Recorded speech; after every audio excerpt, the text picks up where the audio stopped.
Հայտնվել եք երբևէ այնպիսի իրավիճակում,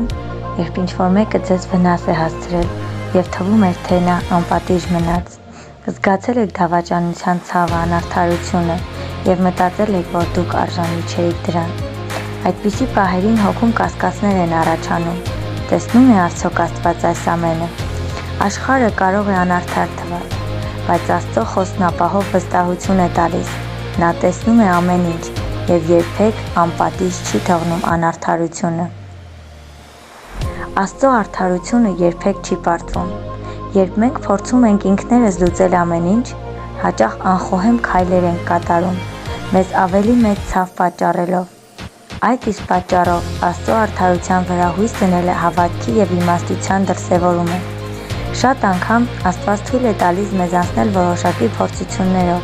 որպեսզի մեզ ինչ-որ բան սովորեցնի կամ ձևավորի մեր բնավորությունը։ Տառապանքները կարող են պատրաստություն լինել ավելի մեծ նպատակին, որը մենք դեռ չենք տեսնում։ Աստծո ժամանակը տարբերվում է մեր ժամանակից։ Հիշեք Հովսեփի պատմությունը։ Նրան դավաճանեցին իր եղբայրները, վաճառեցին ստրկության,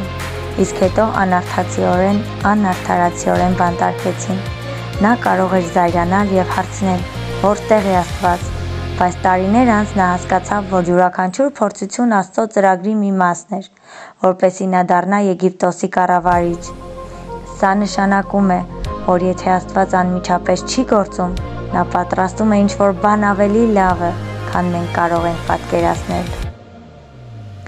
Աստված կարող է թույլ տալ, որ ինչ-որ բան ժամանակավորապես տեղի ունենա,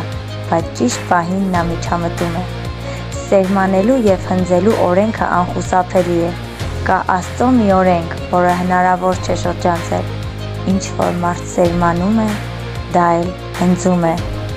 Եթե ինչ-որ մեկը ձեզ վատություն է արել, վստահ եղեք, այդ մարդը կքաղի իր գործերի հետևանքները։ Աստված կարող է չարիքի վերածել օրհնության օրհնությունը։ Եթե այս խոսքերը դիպան ձեր սրտին,